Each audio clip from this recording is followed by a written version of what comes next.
Welcome everybody to F1 Nation. The show's coming to you from the heart of the Bahrain Grand Prix paddock, just hours after the season opening Grand Prix, which of course Red Bull dominated.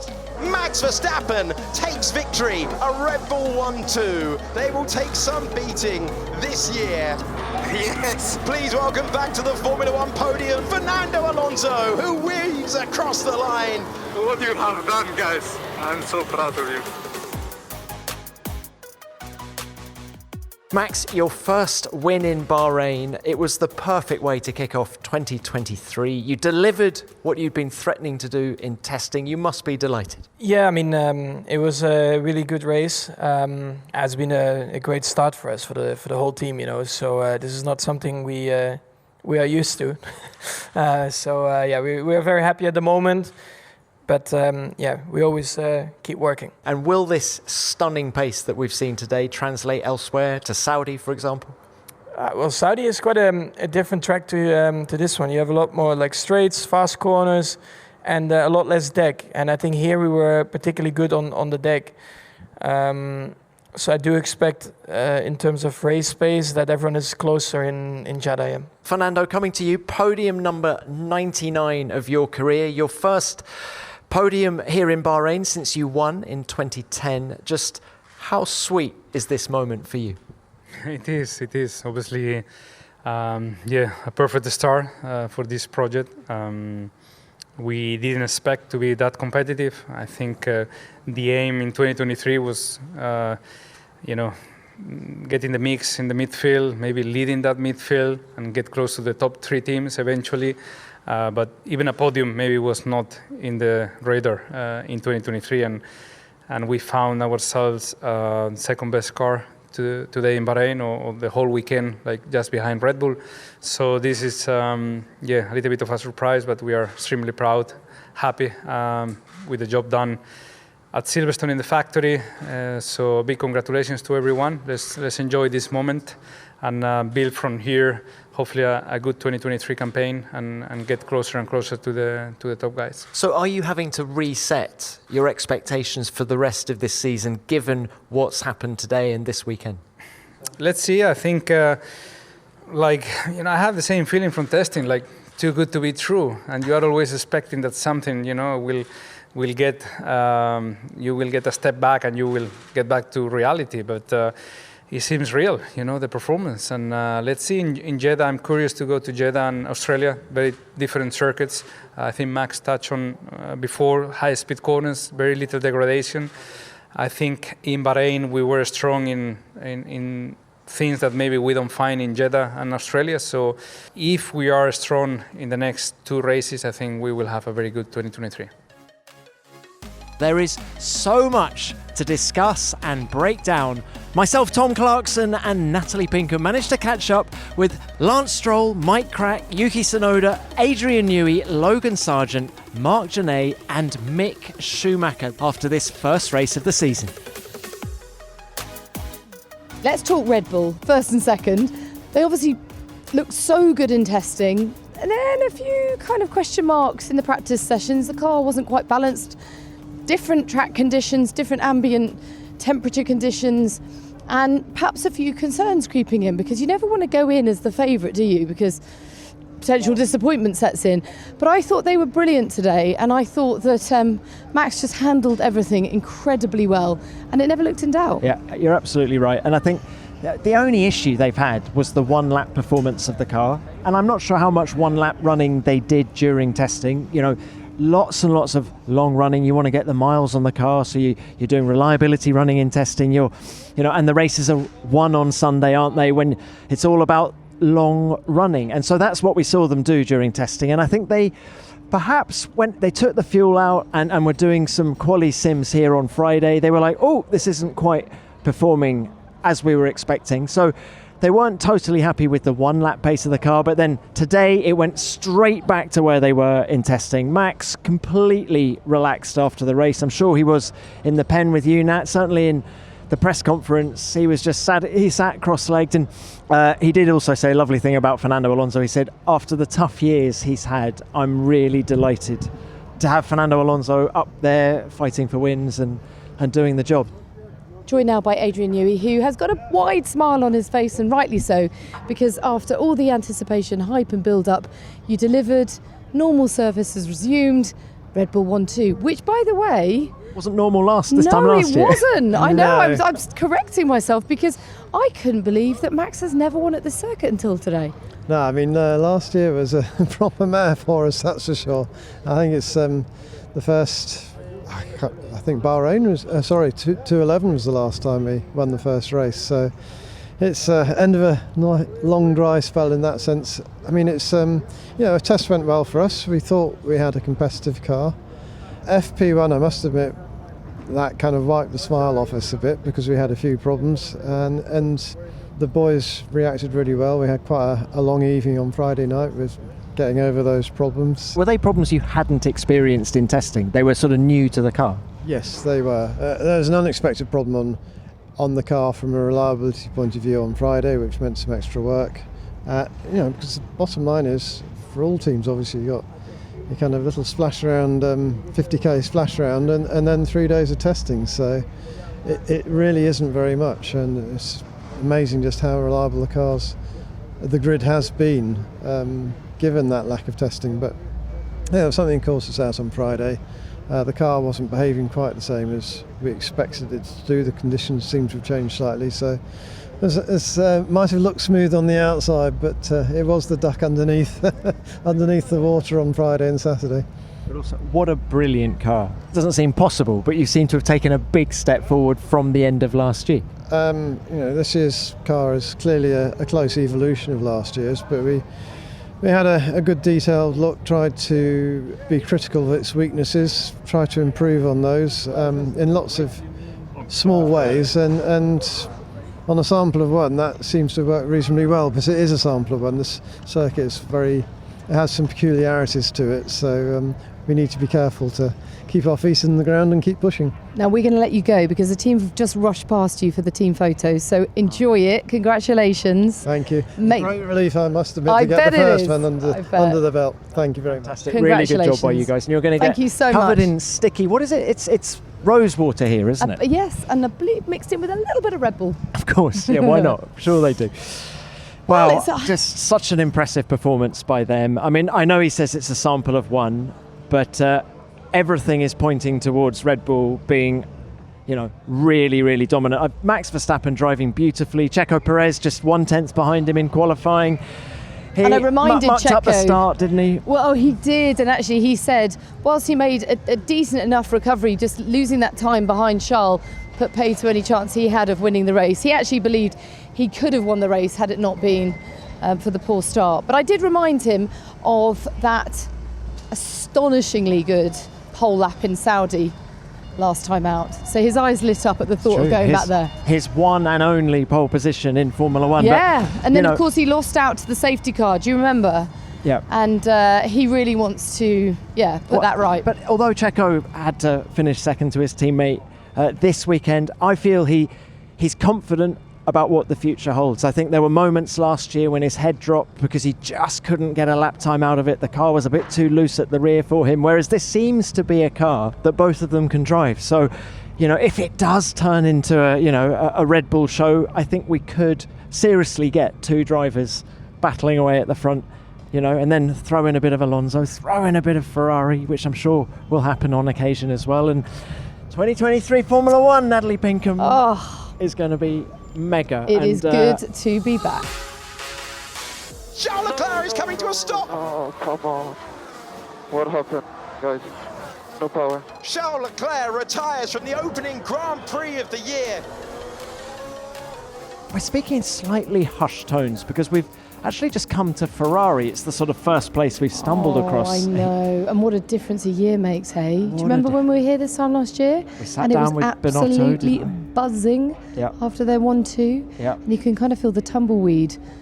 It's a very sombre atmosphere. I mean, okay, Sainz finished where he started, P4. How gutting that Charles Leclerc, not only did he DNF, but he actually was never on for the win in the first place. And there was a moment in that race when Ferrari were a second a lap slower than Red Bull, weren't they? But let's just quickly catch up with Mark Genet, who is the test driver here at Ferrari. And Natalie and I were just saying, Mark, what a difference a year makes. Yes.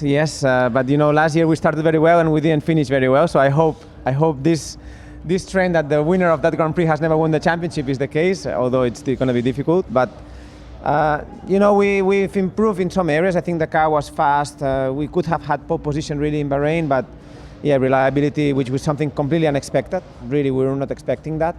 And then, of course, the tyre management, which is something we knew it was going to be a hard point for us. You say you weren't expecting the reliability issue, but elements were changed on Charles' car before the race. So perhaps there was a bit of concern going into it? We think not. It was the batteries we changed, and it's the combustion engine. Looks like the failure comes from the combustion engine. But why change those elements? We saw some numbers, let's say, but it's like battery. No, we are quite sure it has nothing to do with what we changed. It was more like a precaution thing we changed, and we are quite sure that it has nothing to do with what happened to Charles. What was interesting to me as well was the fact that it felt that you conceded the fact that the podium was the best you were going to get because you went on more conservative tyre choice towards the end of the race. Did you go into it feeling that a win was out of reach? Yes, for us a podium would have been a very good result. Unfortunately, that's what we have today. And honestly, it was looking good. Even at some point, Charles was keeping with the soft compound, which was the compound we were expecting the worst for us. Charles was quite strong. Then we put the hard compound. We were expecting it to be the good compound for us, and we were nowhere. So what we saw in the preseason testing we didn't see it today on the tires.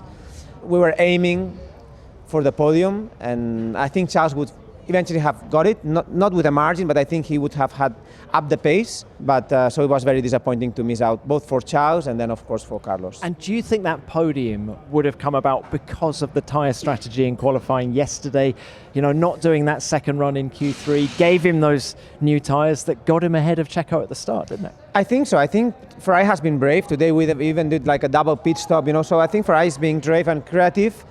The tyre allowed him to overtake Checo and pull away from Checo, in a way, So I think what Ferrari did yesterday, which was quite a brave move, I think today, the result doesn't show it, but I think up to the first pit stop, it was the right choice. One concern was the bouncing at the end that Carlos talked about. It's true. It's a bit of a strange one, that. Yeah, it wasn't like the purposing that we've seen in the past, but he had some bouncing. It's true. It was a bit annoying because that's something that annoys the driver. So that's something I'm sure they're gonna look at. Yes. Final one from us. What do you make of the pace of Red Bull? It could be it's quite track dependent. Another strong point for Ferrari is we are very fast on the straight. You could see we managed to defend from Aston, from Mercedes. Even when they were opening DRS in the past, Ferrari was very weak on that respect. So that's a track, rear tire. It's a very specific track. For me, Jeddah is very important because it's a high-speed track. I think our car should be very strong there. That's my personal feeling. But Red Bull, on qualifying we can beat them. I'm quite sure. Even Charles could have gotten pole, but the tire degradation is unbelievable. And I'm sure today they were managing it. So, we know they are hard to beat, but it's just started, it's only the first of the 23, so it's still a long way to go. 22 to go. All right, well, look, Mark, thank you very much for your time. Best of luck in Jeddah next time out. Safe travels. He always speaks so well, doesn't he? What a lovely man. Well, he's been at Ferrari since 2004. So he's seen the good times, the Schumacher era, he's seen the bad times. And I really feel that Ferrari are rebuilding under Fred Vasseur. That decision not to go for that final lap of qualifying with Charles Leclerc on Saturday was a very brave one. It got him into the podium position today. And I think we're going to see Ferrari be aggressive, as Mark said, double stacking for their pit stops. Yeah, you're right. It was decisive. And I think that was what was lacking last year. I suppose the concern, though, is that they thought they'd make great strides with reliability. And then we had this DNF, which kind of had echoes of 2019. Do you remember in 2019 when he was on for the win and then it didn't happen? And then last year benefiting from the DNF for the Red Bulls. And it's a strange track for him.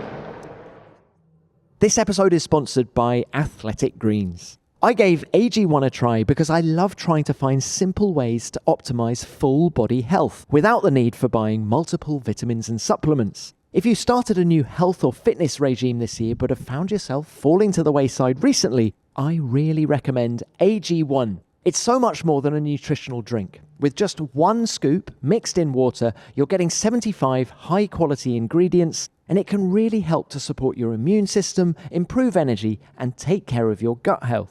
Being consistent with healthy habits is the key to success, no matter where you are on your health or fitness journey. And Athletic Greens make it easy. Drinking my AG1 has become a staple part of my daily routine.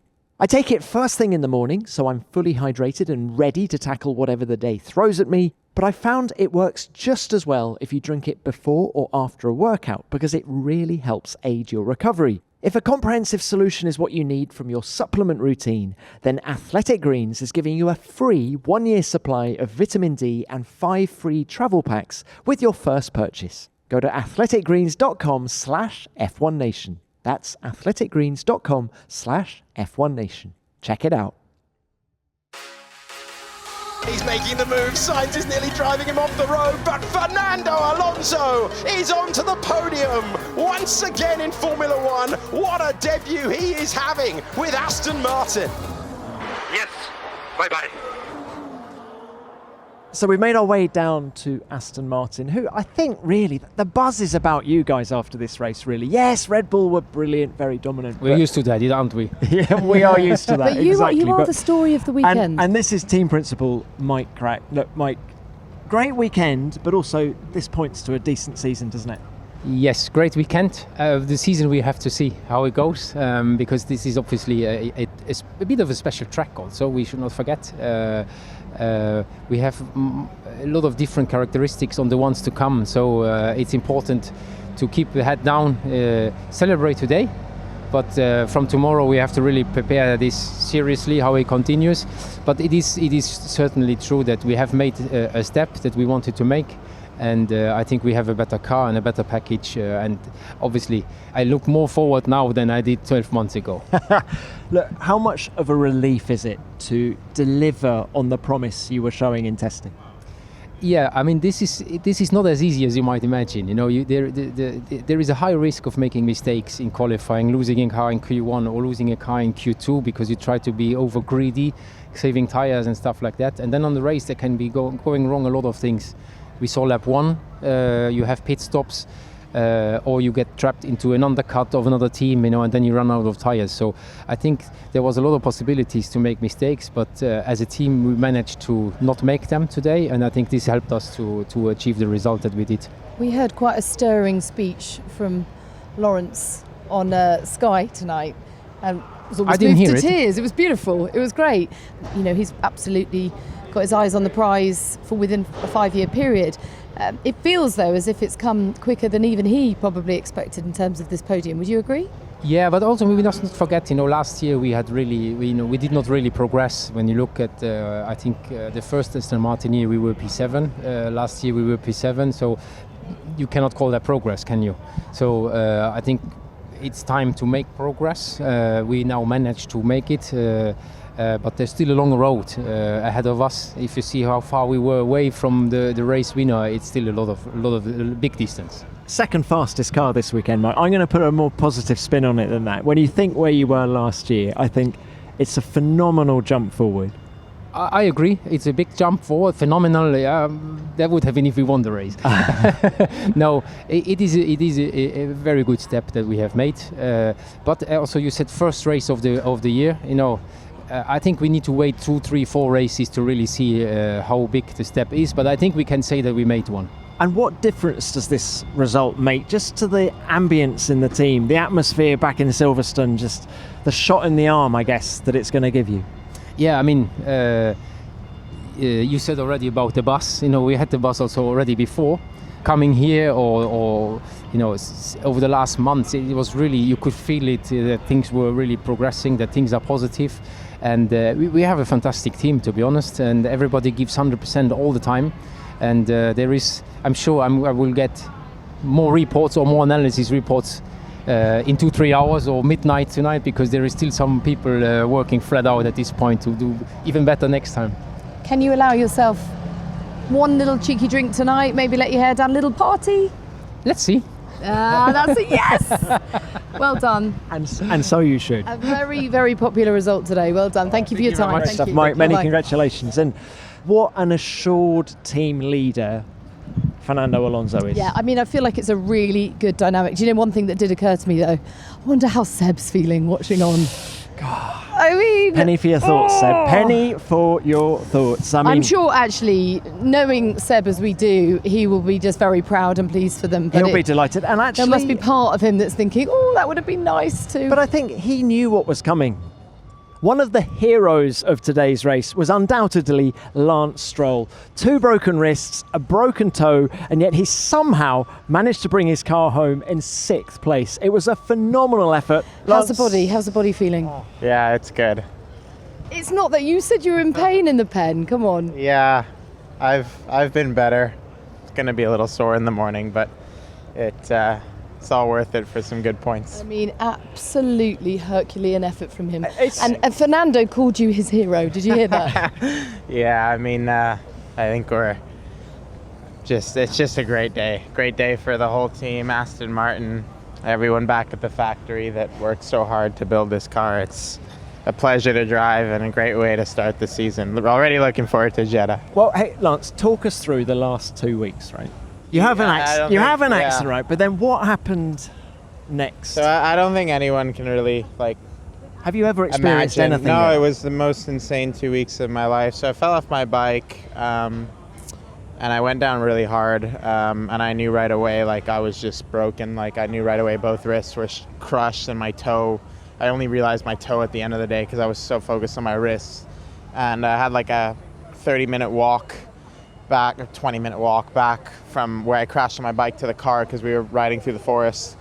And I was just, my whole world was just crumbling in front of me because I was already thinking I'm probably going to miss a few races, maybe Australia, just all those thoughts going through your head, and horrible timing, 4 days before leaving for the test, or even less, 2 days and 4 days before being in the car. So the whole world is just crumbling in front of me. And then got to the hospital, x-rays, broken wrist on the right side. They didn't see it right away on the left side, and I didn't even check my toe because I was so focused on my wrist, but my toe was killing me, so I thought probably fractured my toe as well. And then they came back to me 20 minutes later and they said, so I just got wrapped in my cast on the right side, and they said you need to get surgery, but I was holding off on my surgery because I wasn't sure who I was going to do it, which doctor. They wanted to do it right there. I was in Malaga, but I said, no, before I do the surgery, I need to make sure it's the right doctor, so I waited. And then they came back to me 20 minutes later, right when I got my right cast done, and said, oh, you broke your 2 bones in your left wrist as well. So then I was back in the room doing a cast on my left wrist, walked out of the hospital with 2 slings and couldn't move my hands, couldn't move my wrists, and flew straight to Barcelona, because I have a friend that put me in touch with this doctor there who has done a lot of MotoGP riders and specializes in hands and wrists, and I thought if I go see him, I'm already close to Barcelona, that's going to give me the best chance to get back in the car as quickly as possible. Sent the x-ray images to my friend who sent it to this doctor in Spain, and the doctor in Spain said, come see me tomorrow, Sunday morning, 9 a.m. I'll book the surgery room for Monday. He checked both my wrists, said, yeah, you got 3 fractures, 1 in your right wrist, which needs surgery to get done as quickly as possible, and then 2 in your left wrist. And then I told him about my toe. I said, my toe's killing me. He took my shoe off, was gushing blood, and he said, let's x-ray that too. And he said, yeah, you got a fracture in your toe as well, which there's nothing we can do about. So he said, okay, come back in 24 hours. Monday morning, we're going to do surgery on your right wrist. And so he did that surgery on my right wrist and then put me in a cast on the left wrist. He said, we're going to mobilize you for 2 weeks to 4 weeks on the left wrist, but we don't know how long it's going to take. The right wrist, hoping, Bahrain, you'll start to get some movement, you'll maybe be able to drive. And then the toe is going to just take time, stay off it kind of thing. So I spent my whole week during testing from Monday post-surgery, and then slept in the hospital Sunday night, Monday night in the hospital with my mom, who was unbelievable. She was by my side the whole time in the hospital. And then watching testing from my hotel room in Barcelona, and didn't think I was going to be able to be in the car anytime soon. I couldn't move. I was so far from being fit to drive. I was just with my osteopath Henry 10 hours a day doing rehab, trying to get back into it. And it still just felt so impossible watching the test. And then suddenly this past week, like Monday, Tuesday, I was like, maybe I can start to feel a little bit more movement. And then Wednesday even more. And I was in the sim Wednesday and it hurt like hell. But I was like, hey, by the time I get there Friday for FP1, maybe I'll be able to do it. Like, it's only going to get better and better every day. And the doctor checked me out on Tuesday night in Barcelona. That was the last day I spent in Barcelona. He said, yeah, I'm happy with the right wrist. The surgery looks stable. The left wrist, the fractures look like they're healthy enough to go racing. So it's just about, and the toe, I mean, it's just about pain tolerance, but I'm not worried about you hurting your wrist more kind of thing. So I was like, okay, I'm screwed. I'm just going to go try. Managed to get in the car on Friday. And anyways, it was a great life experience. Makes for a great dinner story. Don't want to ever have it again. Do you know what? I've broken both my arms 5 times. I'm so accident prone. It did not take me. I mean, I was in plaster for 8 weeks. Yeah. I'm so impressed with what you've done. It's just thanks to the whole medical team, the doctor in Spain, Dr. Mir, my osteopath, the people, Rob back in the UK. There's so many people helping me out. Yeah, so. but hang on a minute. There's a lot going on up here and in your heart. Up top. And how much did it hold you back in the race? I mean, are you in massive pain now? Yeah, I was in pain. I think, missing testing, being in pain, just trusting my wrists, like catching snaps and stuff. It doesn't give me the confidence to fully push the car 100% because that stuff is still difficult. But I think missing testing too didn't help and all those things. It's a phenomenal story. Very well done to you, Lance. Massively impressed. Thanks. Great job. It helps having a great car as well, right? Cheers. Thank you. What an incredible story. I know. And do you know what? Fernando pointed it out to me in the pen. Well, reading between the lines, this is what he was saying, that Lance has had his critics over the years. People jump to that lazy assumption that he is only where he is because of his dad. Now, of course, his dad's had a huge influence on his career. And of course, that has made a big difference in the trajectory of his career. But he's quick. And this weekend has proved that he's also incredibly tenacious. Yeah, and So it proves fair how play much to he him. wants it. Exactly Doesn't right. it? It really exactly. does. Our next partner is NordVPN. We probably all spend more time on the internet than we realise, at work, at home, and even when we're out running errands or socialising. And it can come with certain risks. So the best thing you can do to protect your privacy when you're browsing online, whether that's at home or in public, is by using a VPN. NordVPN keeps your personal information away from prying eyes, no matter where you are. All you need to do to protect your devices is download NordVPN, hit connect, and you're sorted. To make things even easier, you can enable auto connect, meaning you can rest assured you're protected every time you go online. And the speeds are amazing, so it won't affect your internet connection. NordVPN will work away in the background, and you won't even know it's there. Better yet, each NordVPN account can protect up to 6 devices, and it's compatible with every major platform including Windows, Android, iOS, macOS, and Linux. Even your Android TV supports NordVPN. So grab your exclusive NordVPN deal by going to nordvpn.com/F1Nation to get a huge discount off your NordVPN plan plus a bonus gift. It's completely risk-free with Nord's 30-day money-back guarantee. Hamilton with a tough result. P5 is his worst finish at this configuration of circuit since he was 5th in 2013. Guys, man, great work over these 2 weeks. I know we're not where we want to be, but let's keep pushing.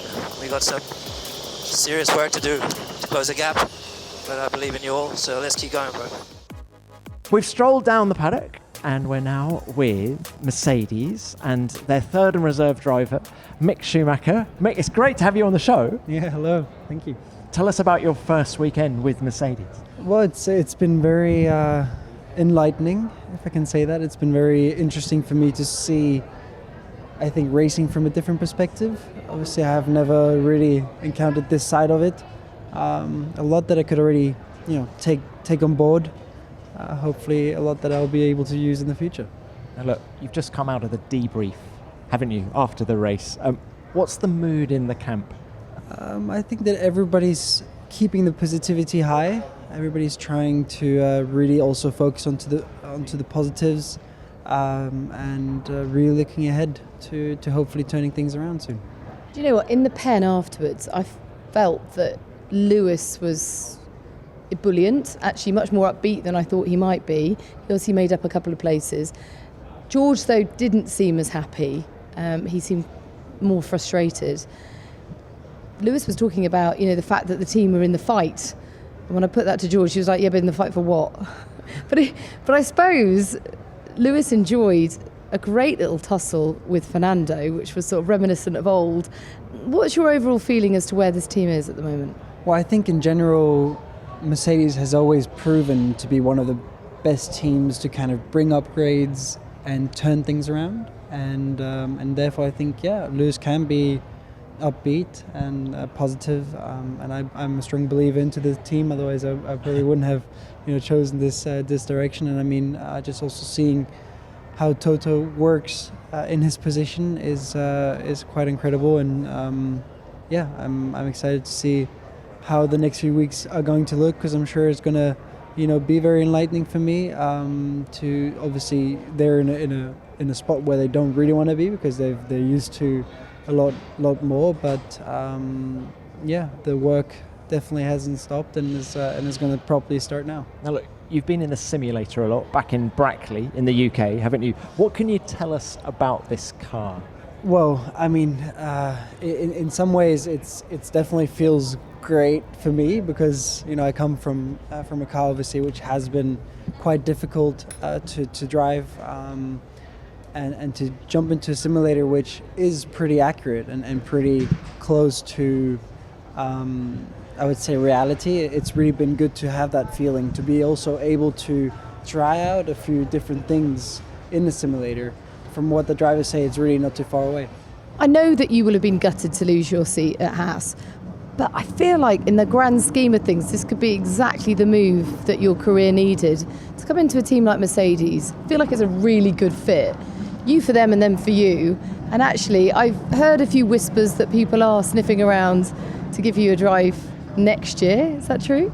Maybe you know more than me. No, but I think that obviously I'm a racing driver. I always will be a racing driver. So what is my aim? I want to drive, right? So, but nonetheless, it has been already great to be able to learn from such great people, but also people that have been working with my dad in the past. So obviously there is this kind of connection. And I mean, I was with the team when I was 12, 13 years old in the debriefs, listening to them work, and to be back in the debriefs with them now, it's definitely interesting, because I understand a lot more.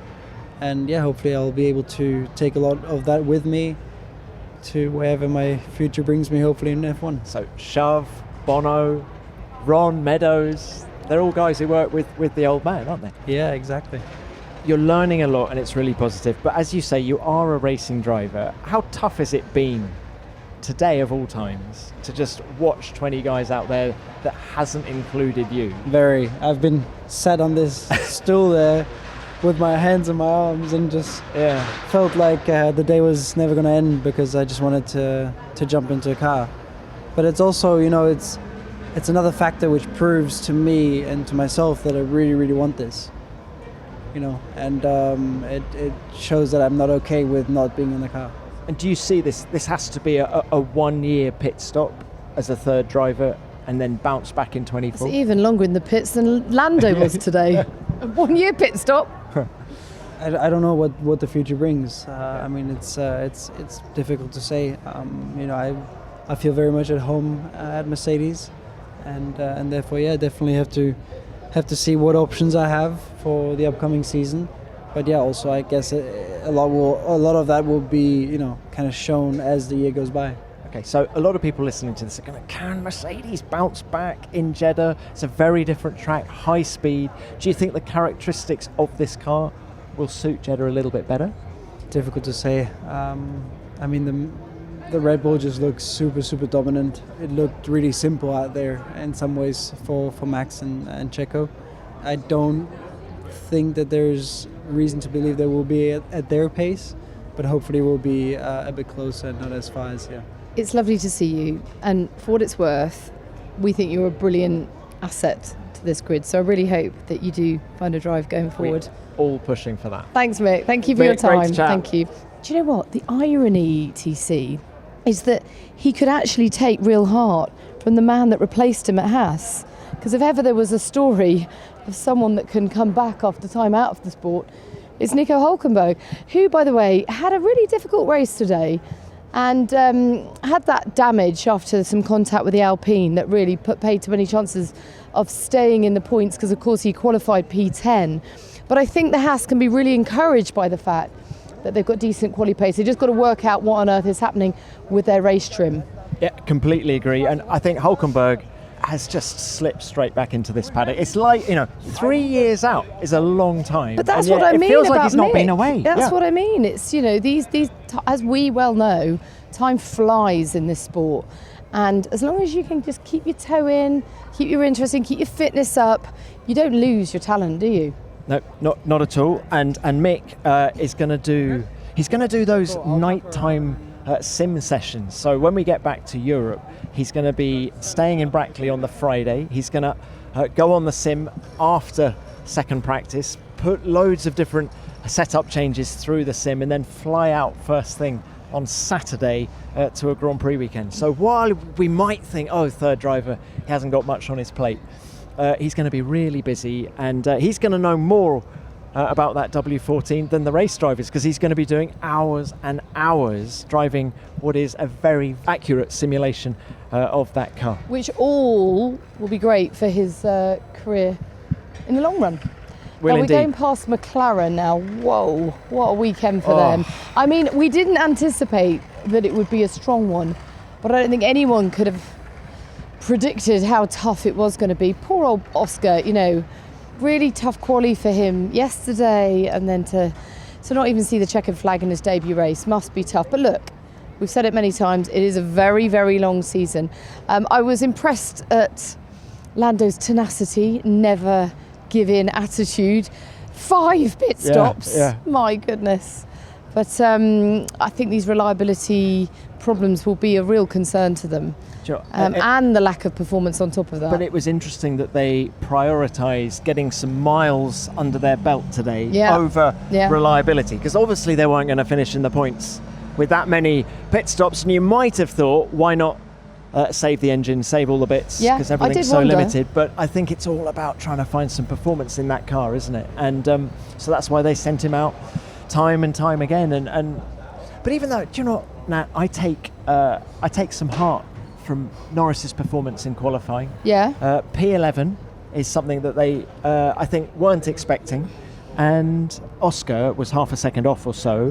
But I think he said he made a mistake on his final lap, but I do believe that Oscar will go toe-to-toe with Lando later in the year. When he's quite possibly. And there were moments in the race, because Lando stuck at it, where they showed some pace. I mean, albeit a lap down, but look, I mean, maybe I'm clutching at straws slightly here, but the guys at Woking are so determined to get back to the top, and you just feel that they've got so much talent there that it's only a matter of time. And I think everyone who's struggling in Formula One at the minute will take some heart from what's going on at Aston Martin, actually. Absolutely. P7 in the Constructors' Championship last year, and look what you can do. 95% of that car is new this year. Takes a lot of cash though, TC. Well, yeah, you say that, there's a but cost pretty much everyone now is running on the cost cap. So it's allocation of resources. So it's about being smart with your investment.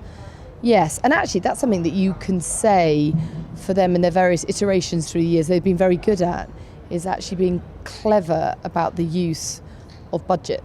Yeah, and actually I think we are seeing a closer field this year, Red Bull aside. I think Red Bull do seem to have a gap on everybody, but I think behind them it is really close this year. So it will give the better drivers a chance to shine. And someone like Lando Norris, someone like Oscar Piastri, when he's up to speed, will get the opportunity to make some moves and finish in the points. So all is not lost for the papaya fans out there, albeit probably the most difficult race weekend of anybody this weekend. Although I do think that they came into this weekend not expecting a huge amount, and ironically, given that this is their home race, this has been a track that has perplexed them and they've struggled at in the past.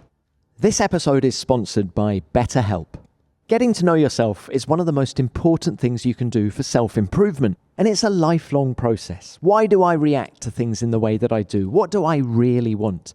I learn something new about myself with each year that passes, and it's clear to me now that each obstacle you face can teach you something about yourself. In fact, you might even discover that it's only when you've worked your way through some of life's challenges that you find your true path in life. Because if we're not growing and changing, then we're stuck, aren't we? One of the best things you can do to begin to understand yourself better, learn coping skills and build more self-awareness is through therapy. Simply talking, it really does help. If you've been considering giving therapy a try, BetterHelp is a great place to start. It connects you with a licensed therapist who can take you on that journey of self-discovery. It exists entirely online, so it's convenient and flexible around your schedule. All you need to do is fill out a brief questionnaire to get matched with a licensed therapist, and you're free to switch therapists at any time for no additional charge. Discover your potential with BetterHelp. Visit betterhelp.com/F1Nation today to get 10% off your first month. That's BetterHelp, HELP.com/F1Nation.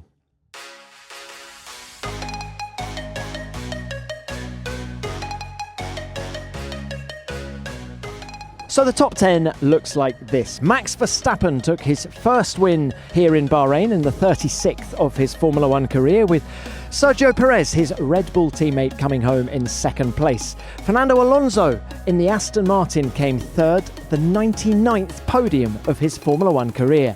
Carlos Sainz was fourth, the only Ferrari to make it to the checkered flag, with Lewis Hamilton in fifth and Lance Stroll sixth. George Russell was 7th, Valtteri Bottas 8th in the Alfa Romeo. Pierre Gasly made it from 20th to 9th, with Alex Albon in the Williams rounding out the top 10. In the Constructors' Championship, Red Bull Racing have already taken a commanding lead. They're 20 points ahead of Aston Martin in second, with Mercedes 7 points further back in third. Ferrari are fourth, Alfa Romeo are fifth, Alpine are sixth, and Williams are seventh with 1 point.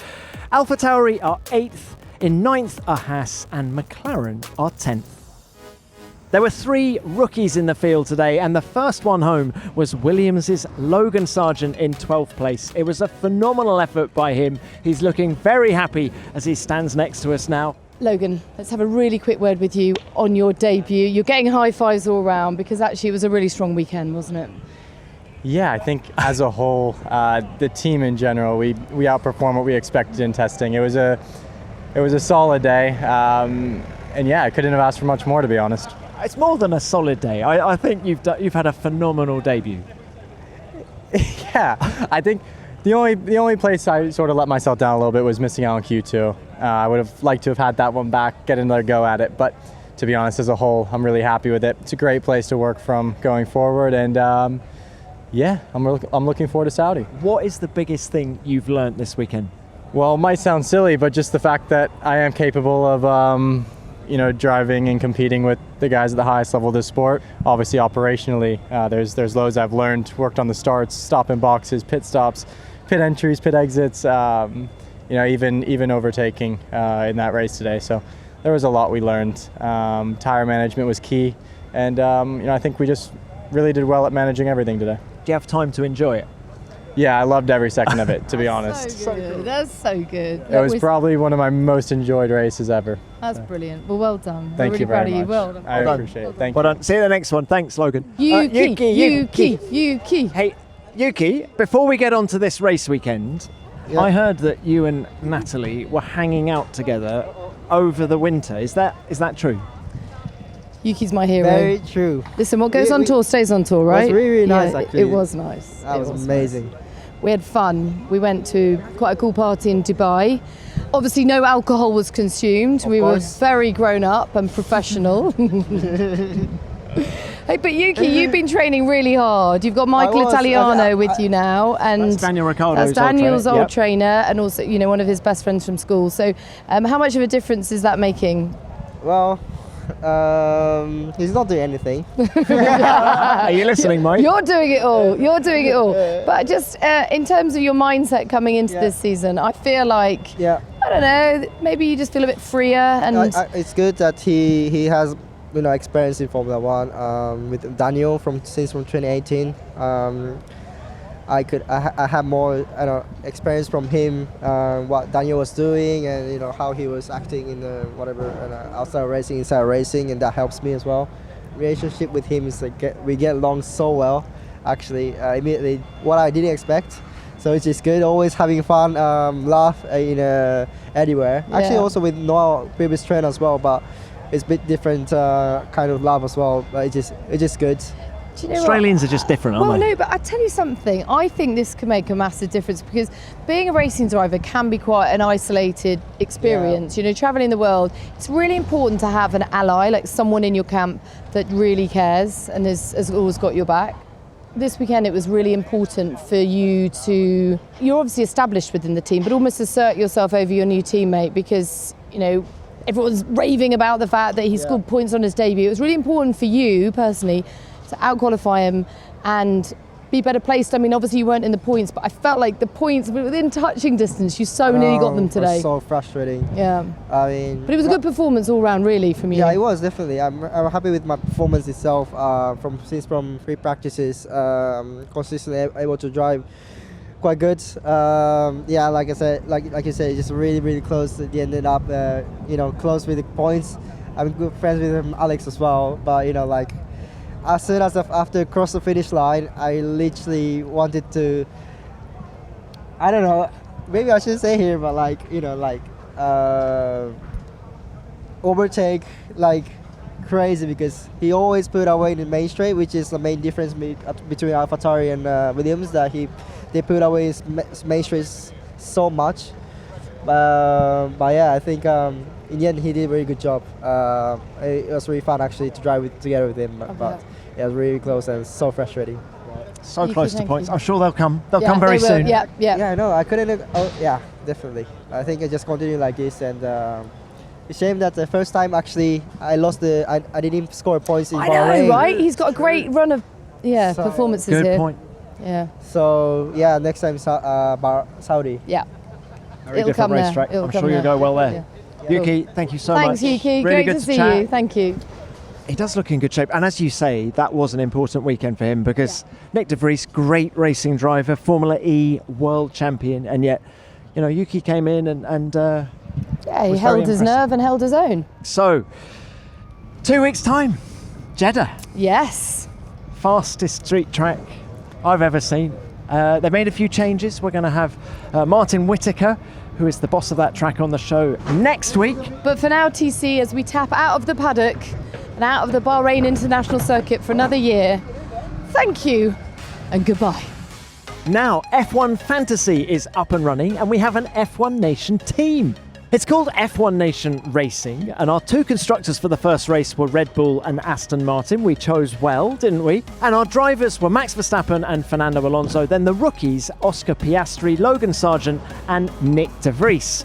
Verstappen came home P1, Alonso P3, 2 out of the 3 places on the podium. I think we can be pleased with that. Very sadly, Piastri had a problem with his gearbox and the electrics on the steering wheel, so he didn't make it to the end. And Logan Sargeant gained 4 places to come home in P12, with Nick de Vries 14th, gaining 5 places from his grid position. So not a bad first race of the season for our race team. And if you'd like to play F1 Fantasy, it is totally free. Just search online for F1 Fantasy to sign up, then choose your constructors and drivers using a $100 million budget, and you can join our league to compete against the podcast team and other listeners. Search for the F1 Nation World Championship to join. We'll take a look at how the league stands next week and decide how we're going to change our team, if at all, for the Saudi Grand Prix.